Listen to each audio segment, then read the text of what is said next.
YouTube is loading in. And now, let's see. Instagram is now live. Waiting on YouTube. All right. So Jake, that your ballpoint, the high C color pencil or color pen drawings. I have a couple of them for the Substack, and I used one of them for the title card of the YouTube. So this episode. So it just goes to show how much we're in sync with one another. So, but good morning. Good morning. Hello, everybody. Welcome to another episode of Making Turbo Pit Fighter. This is the sci-fi post-apocalyptic comic. That's a tongue twister. That is in production. We have this teaser that we printed. This is kind of cool. 12 pages plus bonus material. Here's the back cover. It's also kind of like a cover. And we're making pages. So I'm going to take this little facial pin up, put it away, and get back to the point in time where I'm at. As you can see here, I have my thumbnail notes. This is my master plan for the comic, page by page, page 16, 17, 18, 19, 20, 21, 22, 23. And here's going to be the end of the comic, 24, 25, 26, 27, 28, 29. Oh, and then 30 will be something else. We'll have some filler pages. Or is this not here? Wait, I got to see when I get to this. Do we have? Yeah, we do have the part with the unbeknownst one kind of screws up those people. And so I have this laid out on different pages, which is why this says C. This is an arrow. This is note to self, note to self, note to self. And then we also have the inside back cover and a page of text maybe. But this is mapping out the comic. And here I'm trying to lay out page 22, where Turbo has successfully mowed down all the RM guys that were in the chapel and bought a little bit of time as Sister Ray is going to be pulling all of the radioactive peas out of the curtain rods. That's where they were hidden. Here we have a couple of the other, battle nuns that are fighting off the hordes. Here we're going to get I don't know if you can see the blue line pencil, but we're going to get a top-down view of them kind of like moving in and getting shot. You know those little video games where you see like hordes that are like going over a bridge or something? It's going to be a shot like that. We're going to have to draw a horde. And then charging horde. Right. And actually I'm going to be moving this down to note to self because Turbo is kicking out the window here, and here she's running away to kind of like this path that leads up a hill. And while all this battles are still going on, so this is going to be down here, and we're going to have a close-up of Sister Ray. She's ripping the crucifix off of her. This is what I have to draw this episode in blue line pencil. She's going to be ripping the crucifix off of her neck. And why is she doing that? Inside the crucifix are the radioactive peas that are of a different elemental formula or a different elemental composition that's going to, when opened up and exposed to the radioactive peas in the curtain rods, is going to trigger the mass explosion. So I also borrowed here. So this is kind of changing around because I didn't like how the storytelling went. You know, when I laid this back like two and a half years ago, it just kind of flowed. But I was going to have a close up and then a closer up, or no, a zoom in, then a zoom out. As you know, she's conflicted. She's going to die, and she's going to kill all of her warrior nuns with her, and in order to take out this gigantic platoon of RM soldiers. And I have some explanation here, and it isn't until the bottom of the next page she's going to raise up her curtain rods like Wolverine and like have this, like and then like swap them down on the table. Um, so I said let's move one of the close-up shots to the page before, and we're going to move this picture of Turbo who's going to be fitted onto the catapult on the page after. So I'm going to do that next, and we're going to meet a character named Siobhan. No, what did I have? Siobhan. Yeah, I don't know where I got that name from. But because I usually try to imbue these names with hidden meanings. But yeah, this is the action, and this is just so people understand where we're at, what's going on, why we're drawing what we're drawing. Kurt is there busily inking the pages where Turbo's in flashback, and her mother and father are mutilated and mauled by the RM. They got their head blown off and whatever else, they got blown to pieces. And Kurt is rounding in on the next section of finished ink so that we can do the lettering and finish those pages out to get ready for the next teaser. And if you've been following our last couple episodes, you know that we were talking with Alex Turbin of Mutandis fame and Random Access fame about putting our next teaser in an anthology with some other comic stories where you'll get to see some other hands and some other collaborators. And that seems to be the idea for now. We're going with. I forgot to tell you guys, both you and Alex, but I have all that Pearl White Malady stuff. I gotta have like about 60, 70 pages all finished. Really? Yeah, well, it's that's the style that I do with the students, right? Yeah. Yeah, with my middle school students. But I don't know. I don't know if I want to publish that stuff together with this stuff. I don't know. We could. I gotta see. If it's just an 8-pager, I don't think that would be a big deal. But it's a very different style. It's like purposely messed up style. Well, it would also be printed black and white. Right. That's a good point. So yeah, I don't know, but it's a possibility. I mean, I still haven't gone through. We have to do this live on the air, Kurt. We have to go live on the air, go through Geraldo's vault of all my boxes, because I have all my teenage comics up through my 20s. My early days comics. There's a lot there, and some of it is sequential and it makes sense, and it goes on and on for pages. I don't know if and there is an 8-pager, matter of fact, in there. There's an 8-page horror story, all penciled, but not inked. So that's complicated because I have to show you that and see. I don't know. Maybe somebody wants to ink that. I don't know. But these are the travails that we're in right now. So we're going to just draw and chat, and I have a couple of topics here on my rundown. Especially related to the Substack, which we'll plug in a second. But before we do, I just want to make a little disclaimer for anybody that's watching us on Instagram. Yeah. Do yourself a favor and switch on over to YouTube, where we're also live, and this way you can see the full screen of what we're talking about. Before, when I was showing you stuff, you probably couldn't really actually see any of it or much of it, but you can see the whole thing, I believe, on YouTube right now live. If you switch on over, just put Turbo Pit Fighter in Google, and you'll go right to our main YouTube link. It'll be the first or second hit, and that's the quickest and easiest way to get us, so that you can see this episode as it is being streamed live, or later, where it'll be in our library. Also, yeah. we always have a good chat going on. We just got 4 viewers that jumped on.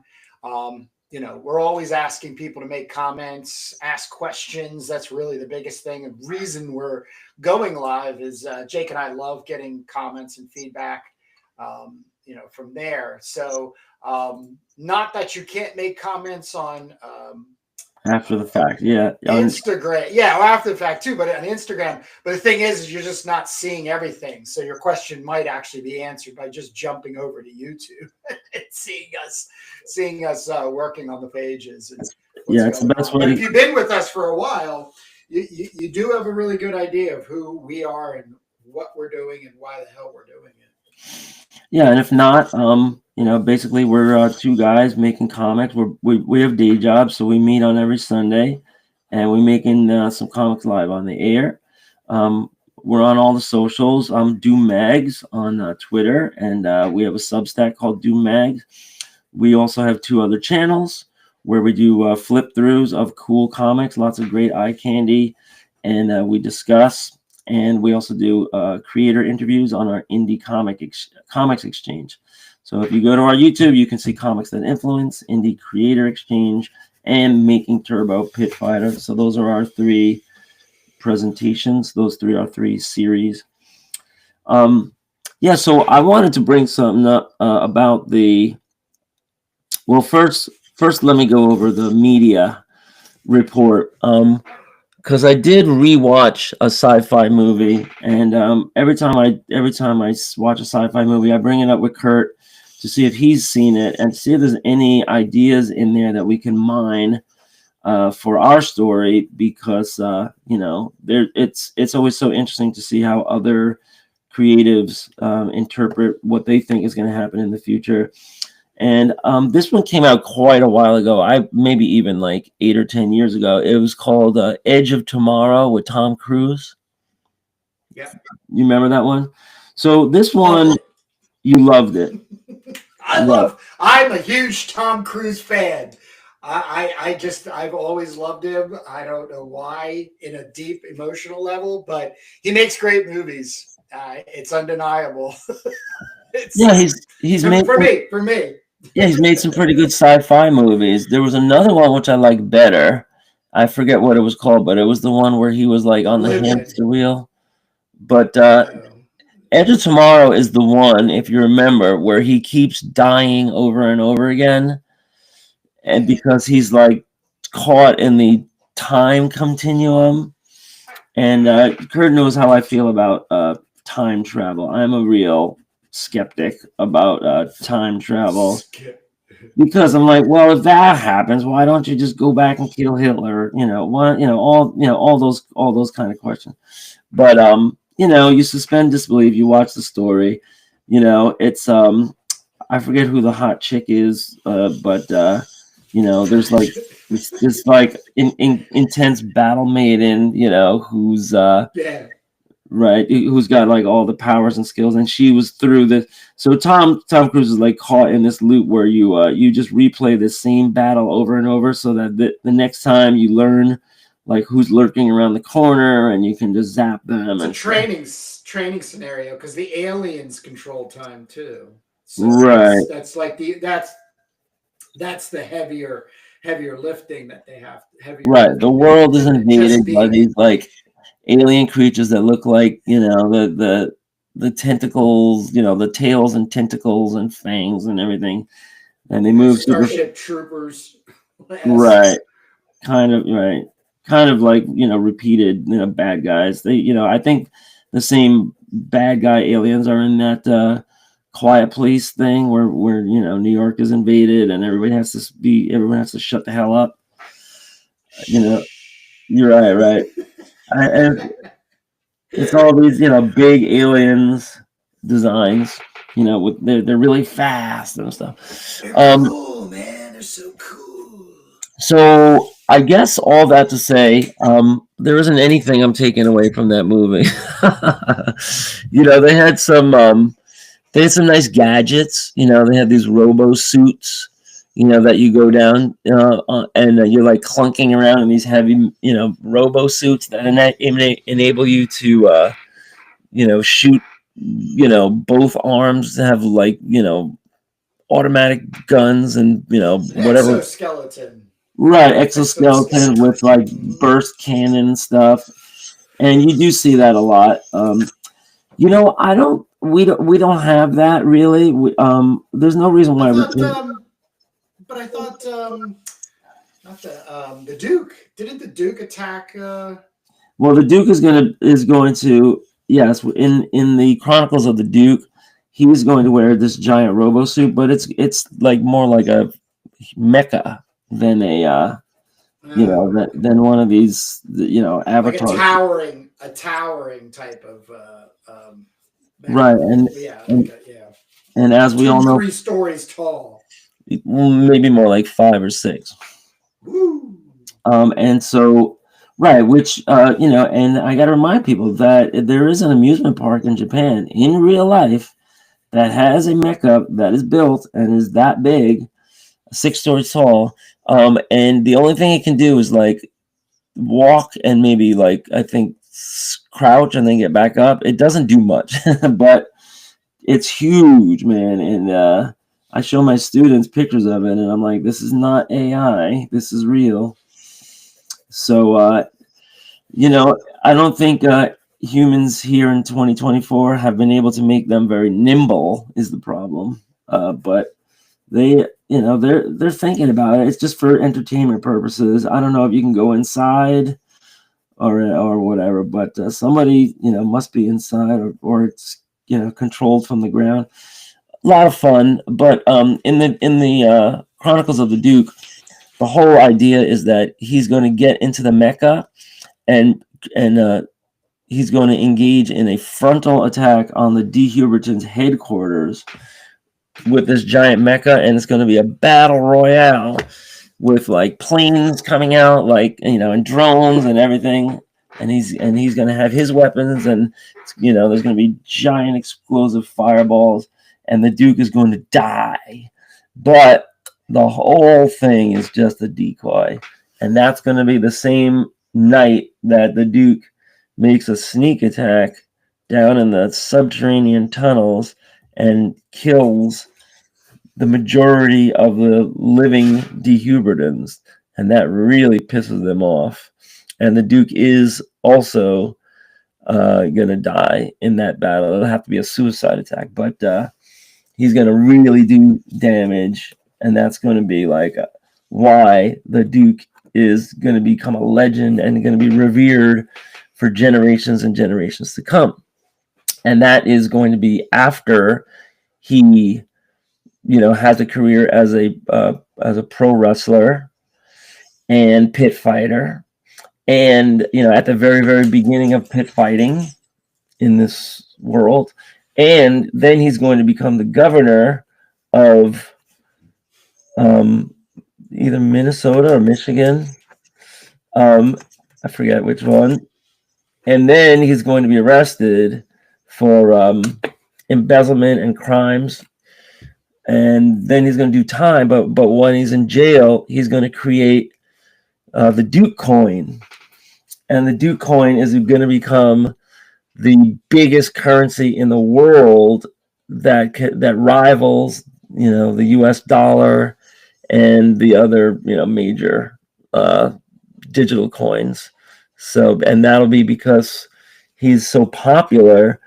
And it's not at that point. It's not about elections or government power. It's about people buying your coin and using your coin as a standard, and you getting the power that way. And it's really not even up to you. It's really up to the people. So there's going to be like a little message there about democratizing society through currency, and then that will be what triggers the beginning of the radioactive currency, because how can you compete if all the people are against you unless you have something that's even better? And so the radioactive currency will be money that you can put in your gas tank and or any appliance to make it run. It'll be money and energy sources at the same time, and that'll really cut into that'll really become like the standard of the future. And after the Duke dies, the question is, how long is it before the Duke coin, just fades away? But yeah, I mean, those aren't really action-packed pages. Those are kind of just going to be in the description, which will be in the prose section of our sci-fi installments on Substack. So, yeah. So, just to wrap up with Edge of Tomorrow, they have the robo suits. They, in the future, it was like a military hellscape in the future. I don't think there was so much. I don't think there wasn't too many like gadgets to marvel at or anything. So the movie was fun to watch. I watched it again for the second time, and kind of formulaic. Good guy wins at the end, gets the girl. Um, you know, and a lot of cool CGI and a lot of cool action. I mean, Tom Cruise. One thing he knows is he knows his CGI because God only knows, how he alters his appearance at this point. But he always looks good on screen. So, I think all of the wrinkles and double chins, and if he's like staggering around trying to do his own stunts, that's all cleaned up nowadays in CGI. So he always comes out looking like a prince. And same thing goes for the mechanical stuff. J Lo just got into the sci-fi game with the Atlas movie. Very, very high budget CGI stuff with battle suits. So anybody can do it if you're a big name in Hollywood and you get like 10, 20 million a film. All you got to do is use some of that salary to become a co-executive producer, and you're in on the back end, and you're investing hundreds of millions of dollars, or tens if not hundreds of millions of dollars on CGI. And it's fun. I love Hollywood. I love sci-fi. I love all these efforts, even if they're not your favorite. They get you there. So I'm going to talk next about what I am going to be putting in the Substack. What I have taken away from stuff that I made up or am inspired by from other sci-fi sources and readings and movies. But before I do, why don't we let Kurt jump in here? And Kurt has something he wants to talk about. What was your topic?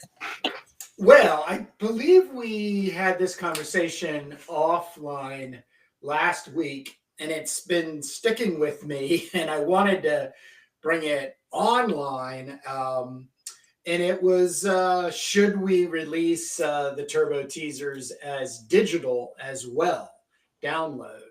I'm kind of now favoring it. I think in our conversation, I expressed usually what I do, which is the staunch, it's all about the print. But, the thing that's been linking me to selling the PDF version of this is twofold. One is the Substack we have running, and the other is print your own.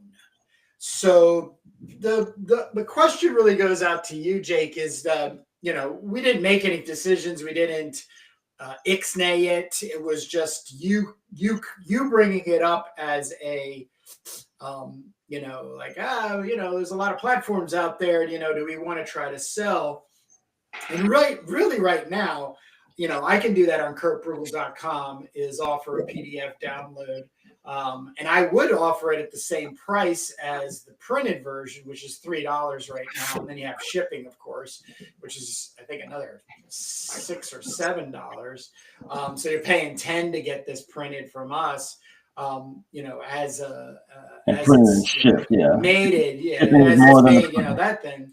But I kind of like the idea of offering something because it took me back to cartoonist kayfabe. There was a lot of Ed Piskor, I think specifically for Red Room, was posting pages very consistently, day, every day, other day, something like that. But he also, on his Patreon, gave people the opportunity to download those pages and make their own zines. And then, of course, you could send a copy to Ed. So I remember that very much in the beginning because I believe he was just entering the red room state there and of mind and creative. So that's just sort of where I'm at. But you know, as we go every episode, partially in depth, and the Substack content. I don't know. I'm finding the bridging, at least selling a PDF from our own host website, which right now is just kurtrugel.com. I just wanted to kick that around as a can with you. Yeah, since we're just talking ideas, I also had that proposal where you could sell a distributor copy, which gives which is a download that and not only enables them to print it out, for their own, use and reading and everything, but also to distribute it, to print copies and include that in their anthology, or to sell copies at tables. Now that's obviously a different I remember. Yeah, I remember you saying that. Yep. Yeah. Now that's actually a different kind of a license and everything. And I think it's a different model. I'm not sure if that's actually been used or tried anywhere else. And maybe anyone that's listening can let me know. But we have discussed some interesting models of handling IP. There was that, what was it, Willingham guy with his Legends or something, or Fable. Oh yeah. Right, he was giving Fables. Yep. Right. We put it in the public domain or something. Right. Like so I think all the characters. Right. So there's a guy putting his characters in the public domain and inviting anybody at all to use them for their own, purposes and exploitation and everything. And so this would be a little bit different because it's like, and let's say our next teaser is an 8-pager or a 6-pager. And then 2 pages of of text and zine stuff, and so we could say, all right, if you want to pay $3, you can download it. You can look at it on your iPad or your viewer. You don't have any particular rights to do anything with it, but there you are. And of course, anybody could just print something out on their home printer. If you wanted to get something quick printed, you could, but of course 8 pages isn't very much on its own. You would have to combine that. So I guess it would be called maybe like a zine license or something, or a zine distributor license. We would have to come up with a catchy name for it. Instead of calling it Doom magazines, we would call it Doom zines. Yeah, Doomzine magazine. Right. Instead of Doom magazine, it'd be Doomzine magazine. Such clarity. But that could be fun, and I'm willing to try things out and everything. I mean, it's not like you're giving somebody a license to use your characters and your IP for new things. It's not like the Bill Willingham thing, but it could be an interesting model. Again, I don't think we're going to be breaking the bank here for these teasers and these promo things. It's just really to get it out there in the hands of other creators, key people, retailers, distributors, people that we want to be in a network with going forward for the future, for lots of other long-term goals. But yeah, I'm open to stuff. Another possibility is just putting it out there for people that already have anthologies, right? Like using keyword anthology and looking stuff up and submitting it to them and saying, hey, do you want to make an exchange? We're making an anthology. If we give you our stuff, can we have your stuff? If it all matches in, but that would have to be different if we were try to do an anthology, which we were keeping it all in the Turbo world. That would be kind of like a difference. So, interesting questions. I'm open to digital downloads if it's just a teaser portion at a time. And then if we want to offer digital downloads for the whole book when it's done, that would be a different conversation, Right, right. I which agree. I'm not sure, which way it would go. But I'm open to lots of different ideas. I mean, you want to get your stuff out there, you got to get it out there. And, I can tell you, as somebody who's been in a band for a long time, musicians face the same question, to Napster or not to Napster. Do you want to give your stuff away for free as a digital download? If you do, it gets out there, people share it. They make a copy, they send a copy, and then all of a sudden people know your name, and you might be able to sell some tickets or sell some t-shirts when you're doing your shows. Or maybe your next album, you want to monetize a little more strictly. Maybe you get on a major label. Maybe things are different. But Metallica has been of two minds of this, because when this was all going down in the early days of the internet, which would be like the early 2000s, um, people were downloading from Napster like crazy. And if anybody doesn't know what we're talking about, Napster was a peer-to-peer file sharing The network, original. the original peer-to-peer file sharing network that that really caught fire as the music platform. And you could use to go on Napster, you could put in any band, any artist, anything, and you could find demo tapes, live cuts, outtakes, It's all. crazy. It was crazy. I mean, I was downloading. I knew that this was going to go away, and I was downloading day and night. I mean, I was using LimeWire. Do you remember LimeWire? LimeWire came after Napster got shut down by the Yep. feds or the RIAA. LimeWire was a little different, because then it was like not just music; it was also movies, and it was also books, and it was any kind of media that you could download. It was applications. I remember getting like cracked versions of Photoshop or whatever, just as an example. But yeah, it went away. And so what Metallica did was they were the lead plaintiff in the lawsuit to get Napster taken down. And they said, we worked, hard, for 15 years to get where we are.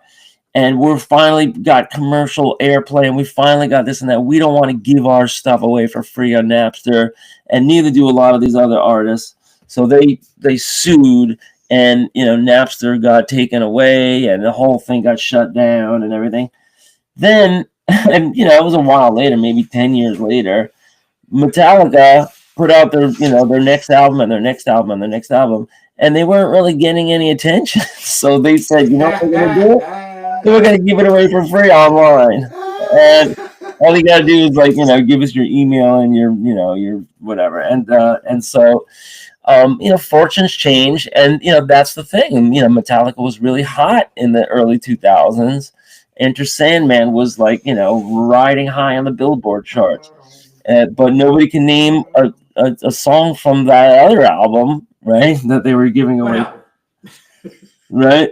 So and I love Metallica, a good band, but Lars was being a real buzzkill, for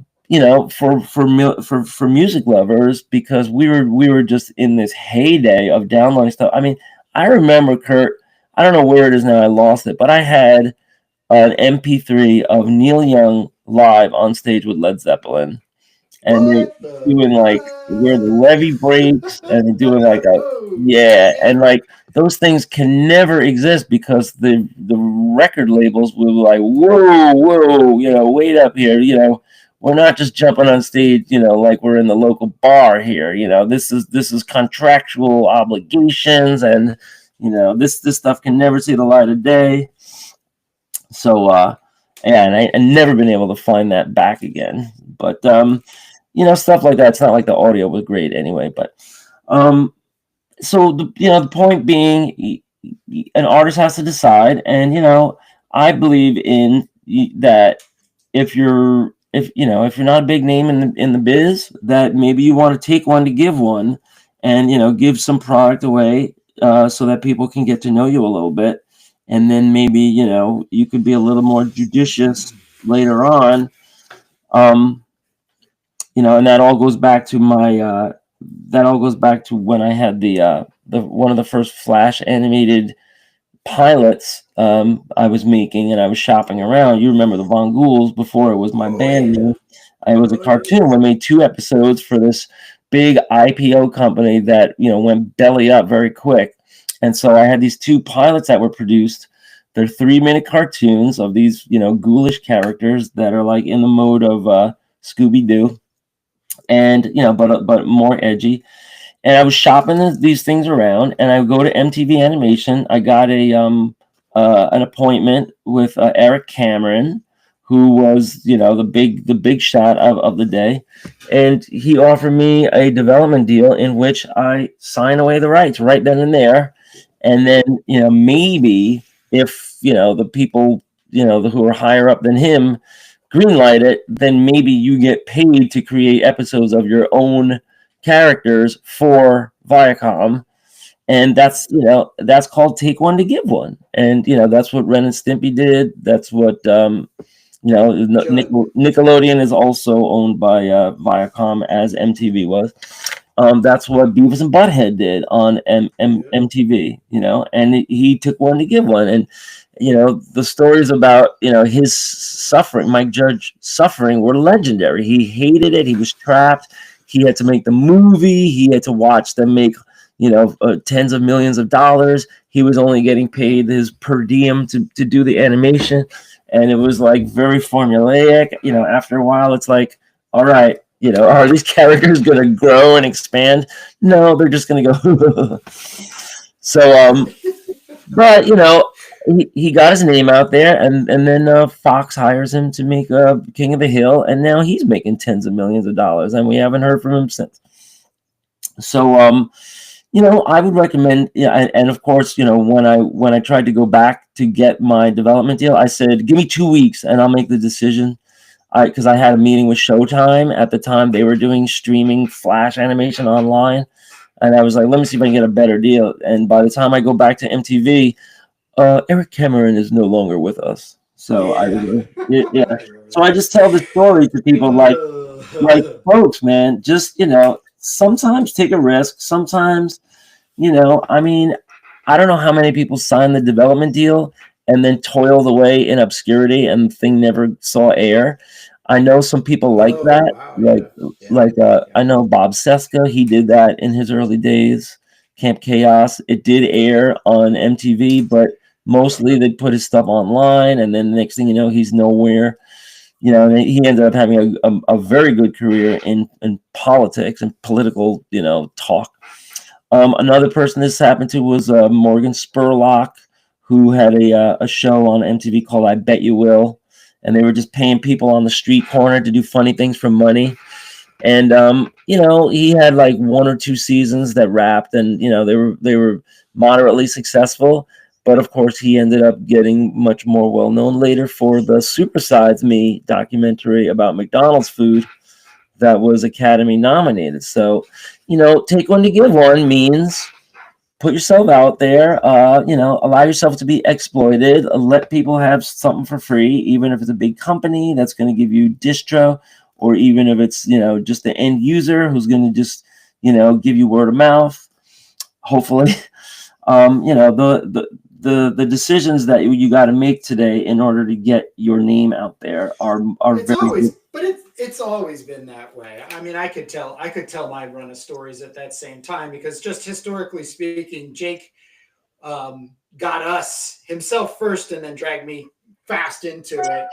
Not screaming and crying, but shouting hurrah, hurrah, into Flash animation. And Bob Seska actually trained us for a weekend, over the phone. And we were both up and running, but since I was down in Wilmington and you were in New York, we had some collaboration on stuff, but we were just developing crap. I mean, right out of that gate, that's what, 98, 99, we were getting $1,500 a minute for animating something. When I had the IPO, I was getting 3,000 a minute. Yeah, and then I was doing fit. It went down to 1,500. It went down to 1,500 like a year later, because all the Russians and Indian people were making Flash, and it was Yeah, like but the awful stick figures. but the funniest the you know the piggyback what you just said and completely validate. It's just the obscurity thing comes with being creative, and it's there's this such locked in mentality that as a capitalist society, like in commercialized things, is that if I make it, people will buy it. Then when they see it, it's like comic books. That's how I re-emerged back in like 2015. I was totally like, oh dude, all I have to do is make comic books, comic books, and put them out there and people will buy them because people like comic books.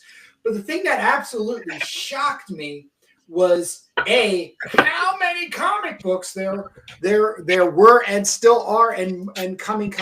So it's not as easy as that. So then you have to really dovetail to niche markets. I love the sword and sorcery thing, black and white and stuff. So I just started shopping around to find some people to help me or distribute, and I did, and so on and so forth. But take one to give one, or is really, really good motto, because if you're a professional, if you really look at it as just a professional, not a creative, you're going to come out with more than you can actually realize at the start point. And, I ended up actually getting bought out by a local multimedia company because they were basically paranoid that I was just going to keep sucking all the work away from them. So, that was my big payout, at that time. And then literally a year later, I remember being on the phone with you, and you were kind of saying like, yeah, you probably didn't make the best decision because, Toon Boom, I think, was the biggest kind of like shift. And Flash was going to be going away. And there were these, the Hindi and the Southeast Asian, and it dropped. I mean, like I said, at the start of 99 or mid 99 to mid 2000, it went from $1,500 to $500. I mean, it was just everybody was out there that could provide the motion graphics. But what I could provide was actual animation. So I could structurally understand how to move a cartoon character, draw cartoon characters. So I still had some thing. But then the company I was working for ended up flipping on me contractually. And, I was the entertainment director, development. And they wanted nothing to do with entertainment anymore. They wanted to just do like corporate websites, and they were starting to get into contracts and stuff to that extent. But I learned a buttload of stuff. I just have to put in context, and I do this to people way before Jake and I got back together and started doing Turbo Pit Fighter. I would always make reference to this guy, Jake. I used to think of him as my agent in New York. And I would refer to Jake as my agent because he would call me, hey, I got this. Do you want to do blah, blah, blah, blah? Yeah, sure. Send me something. And he'd send me stuff with a check in it. And, it was always off and running stuff. But the time that we met, and which was primarily, getting comic books made, in the end of the crash of the black and white boom, to 2021, I learned a huge amount, just a huge amount of not like business and just how things worked on the other side and how to get more money out of it. It was just I mean, we just really did. When we reunited as freelancers, Kurt was like, he's like, I'm doing this since 2015. Let me tell you how things are different. It's all different now, And a lot of the stuff, if you're listening to this, I know you're probably thinking like, who are these two fossils talking about the 90s and the 2000s? But that's that. I mean, it was a digital revolution I mean, I know I know some of our, friends are listening to this. They grew up on like Image Comics and everything. We grew up on 20-cent Marvel. So, I did. So, you know, the thing that was new was the internet and being able to do things digitally. This wasn't just like my day job. My day job was desktop publishing, which, for decades had always been done by hand. Mechanicals, they used to call it, paste ups, they used to Yeah. call it. Yeah. And now you were just using like programs like Adobe programs and stuff, Illustrator and Photoshop and Adobe Freehand and all these kind of, software packages that are just like ghosts of the past now. But it was a big deal then, and you had to be adaptive. And the hardware was really expensive. I paid like $3,500 for a Mac Plus with 1 meg of RAM and floppy disk. And I was just like, I was very, very young, so I was like getting into this like because I thought it was going to be really important, and it was. But by the time you get to 1999, Flash animation hit the market, and it hit with a ton of bricks. Everybody got into Flash animation. Madonna made a Flash animated video. You can never find it now. The Beastie Boys made a Flash animated video. You can never find it now. Metallica hired Bob Seska. Yeah. So did Ozzy. These are huge names, and they hired these small time guys to make these Flash animations. Some were better than others. The best at Flash animation was John Kricfalusi of Ren and Stimpy fame, because he had this development deal with Adobe or Macromedia, what it used to be in the hands of Macromedia before it got sold to Adobe.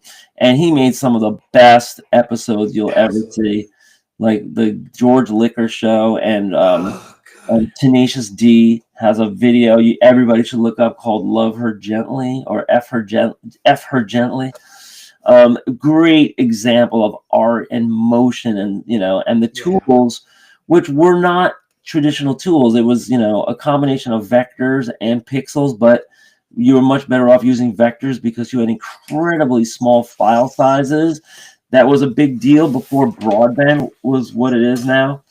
So just a little history lesson. And if you go to the Wikipedia page of Flash animation, my Von Ghouls is still, as last I checked, is still listed there. That was really hard to maintain because Wikipedia really just started cracking down and just kicking everything off the pages. But I think it's there because it's on archive.org, and the episodes. If anyone puts Von Ghouls in YouTube, you can see those zany, wacky episodes for free. But and the point is, it's changing now again. And I'm kind of excited and scared because I think there's going to be an animation program coming out soon that's just going to have a text to animation episode. I was just researching that. I'm sure you were. Sure you were. You want to cut out like a just so let me just establish a complaint I have right now with AI. I have no interest in the reality generation stuff. I am not interested in things looking slick and photorealistic and the hands are all. I have zero interest in that when I say AI. Also, stylistically is also not the replication interest of mine either. And it's really, really funny because when I went down this rabbit hole a couple days ago, I then found myself back where I was, about 5 years ago, when I thought I was going to become a Blender 3D animator. Because they were in this development to, you could take your 3D models and then convert them to 2D. Right. So even when I was talking to my dad about it and I was showing him, he was like, wow, he said it before I could even say it. He was like, oh, wow, this is like what you were doing with that Flash animation stuff. I was like, yeah. But, it's 3D. Yeah. It's but oh my God. I mean, I spent a year learning, and I bought a computer, which I'm still using right now. But it then kind of blew up. But once again, it's this. It was the same thing that happened to me in comics, which was it's a lot to do it all by yourself. It's a lot to do it by yourself. But the thing I'm waiting for is it's not so much the text to animation part. It would be kind of putting drawings in, like even if they were just kind of Yeah. loose stick figurey or something, and you Learning could learning assign models. Yeah. stuff. Yeah. Learning models. Yeah, and then it kind of becomes environmental, and then stylistically, as everybody can see how my inking style is, that kind of like stuff. And I Yeah. I actually, mean, I'm also waiting for, put a comic book in one end of the machine, hit the button, yeah, I think we're way far from that. and then the other, and then the movie comes out on the other end. Like I Oh, you wanted mean my panel to movie to be panel? 47 Panel? minutes. Yeah. And no, I think Yeah. I think that is going to come, and it's going to be a starter point where you're going to have to go in and do a lot of editing, a lot of fixing, but it's going to save you, months of labor. Yeah, and I just saw a tool just the other day. It was Adobe, because I went to adobe.com to see if they had any professional development days for teachers on election day. Yeah. And because they do have like a professional development day coming up later in the year called Chancellor's Day, where art teachers can go and either in person or virtually to get all some training in Adobe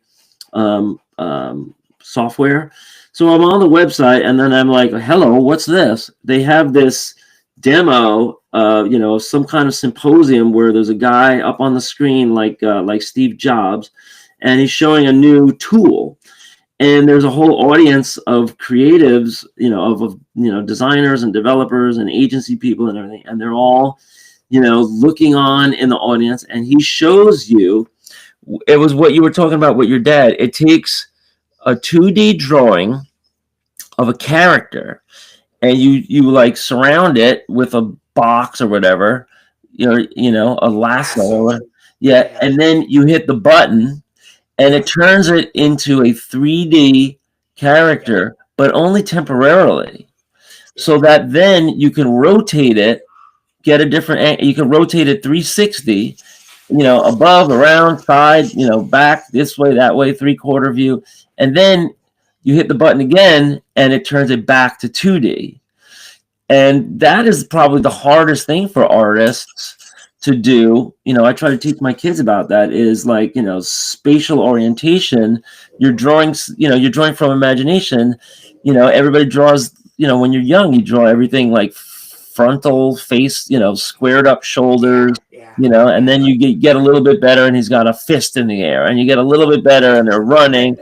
But that was the difference between when Neil Adams came along, and like you can say a lot of great names, a lot of artists had the ability to to visualize in their mind what these characters look like from above, from below.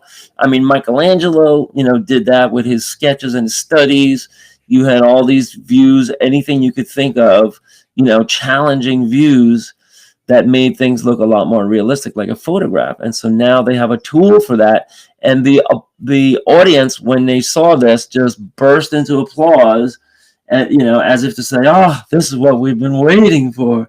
So now all these cartoonists are going to buy this tool, and you're going to have your character, and you're going to be able to just tell the computer, "Here it is, frontal. Hit the button, and now give it to me in any which way." And now you can be Neil Adams, or or whoever, insert name, Gil Kane, Richard Corbin, like whoever's like realistic, or able to make like flowing. That's where Burn ended up in the Hogarth. same Burn Hogarth. place. That's what it was. I didn't see that same thing, but I did see some demonstration stuff. And it really just ultimately led me to, which I think is going to ultimately happen, which is getting a Photoshop, subscription, monthly subscription thing, to have access to all of this equipment. Just so you get a heads up here, we're 55 minutes in.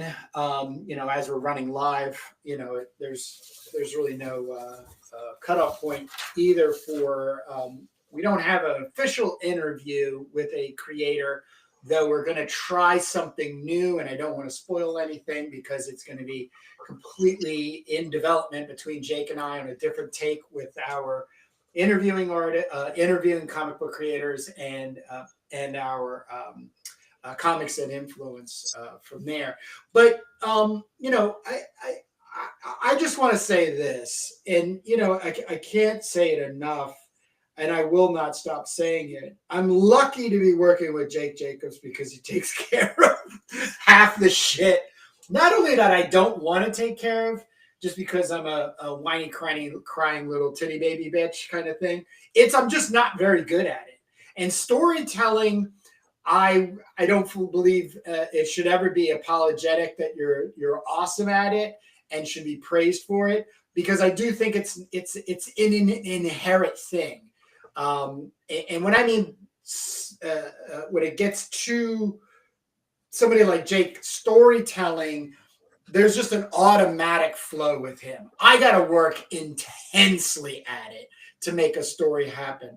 Jake has this just very organic thing that goes from there. So when all of this AI thing settles down and people are out there trying to make comic books and animation and stuff like that, I will sit here right now and state, Jake and I are going to be sitting so pretty because we'll probably be retired at this time. But the other thing is the success rate is going to be based on the stories. The art is secondary, but the art has got to be so amazingly secondary to that story. And I just have to say, working with Jake on, once again, a comic like Turbo Pit Fighter, you know, that's what's happening here. Is you're not getting something flying out, you know what I mean? And this is deep stuff. And I just want to say, go to Substack, look up Doom Mags. We have installment in 9 minutes. Installment number 12 will go live, and it's a 3-part series. And I want to say I did read Reen Paw's Farm, Jake, yesterday when I was working on it, and man, I don't know if it's just me and the way I read, but usually I start reading and go, okay, all right. But once again, the magic of storytelling is to start you off at however you're going to start, but grab you and keep you kind of moving through it. And you do leave us, you know, cliffhanging, you know, for Wee Woo, you know, at her grandmother's thing. But this is a great, like, well, you're so kind. Thank you. You know what I mean? Seriously, man. Just so you know, I'll take you inside. The reason why her name is Wee Lou is from it. You know, just think of the word "will you," right? Yeah. You make that into 2 Chinese words. The Wee Liu. And yeah, I was writing that, and you know, I forget how I came up with it. I think I just started out like, I want a Shang-Chi type character, but female. Yeah. And then I put her in the world, and I said, well, what point is she going to be? She's a devotee of Esoterra. And then it just wrote itself. I don't know, I would tell people, Don't say it that way, man. Yeah, I would tell people whatever your specialty is, like maybe you're an inker, maybe you're a colorist, maybe, whatever you do, go with it. That's your gift, and specialize in that. Don't try to do too much. Try to find somebody that can do the other things, and have faith in them. It's never going to be 100%, on every little thing. But if it's like 70%, you're lucky. I mean, me and Kurt, we're like 90% on things. We agree, and and there's a lot of people out there that are looking for you. So. Find that. I'm sometimes able to get into like late at night. I get my new MacBook Air out. It's really lightweight, and I'm just tapping on the keyboards, and I just kind of close my eyes, and when I open them back up, it's all written up. So there's going to be this cool fight scene. It's going to be a siege at this farm, and it all fits into the timeline when the society is breaking down. I'm thinking of Mad Max versus Road Warrior, the earlier days, and how things fall apart. And I think it's a cool story that's not done. Wheelu is going to have another adventure, that gets a lot more intense. We're eventually going to have her dying and getting older, and she finally gets to meet Esoterra on her deathbed. That's a little spoiler if anybody's gotten this far in the episode. And just a lot of great twists and turns that really integrate into the story, whether it's the breakdown between men and women, or the advance of the pleasure robots, the alt boys, which are the mercenaries, the corporate mercenaries, and just the hate, the hate and the division versus the resistance. It's all ripped from the headlines, and just kind of exaggerated and caricatured, but not really. And Kurt, I had on my rundown something else here. I don't know if I should tease it or not, but we spoke about Edge of Tomorrow. I kind of blew my opportunity, but I wanted to talk about this. So I'm teasing this for next time. But we want to talk about this New York Times long form article that came out this week, and basically it's Men or Not ? And that's what it's called. Yeah. So I want to talk about that with you, Kurt, and it's going to be feeding into the Substack, because I'm tickling the ivories on this, the new chapter that I'm moving away from Wheelu right now, and I'm moving into the P-bots, the beginnings of it, the origins, how our characters are going to intertwine. And and we do need to. I need some feedback. We got to talk about the Guccione guy, and there's going to be this real serious character that's going to be like undergirding everything, because for now we'll just call her the unseen hand. But let me just leave it there. So we'll tease it for next time. That's cool. Yeah, that's very cool. I'll remember that. Yeah, I have a couple of my old Penthouse issues lying around for research. Just research. I'm just reading the articles. So the page is still open. Oh yeah. That's the good thing. Right. All right. Well, folks, if you're still with us, thanks for listening. Don't forget to check out our other episodes. We have Comics and Influence. We just taped a new episode last week. And we have Indie Creator Exchange. And I think we're going to tape a Comics and Influence as soon as we get off now. We are. All right. So Doom Mags on Substack, Doom Mags on Twitter, kurtbrugel.com. You can actually order the teaser. And I think you can still get a Turbo Pit Fighter t-shirt while supplies last. So we will see you next week. Check you out in the funny papers, folks. Peace. All right, Jake. See you next Sunday.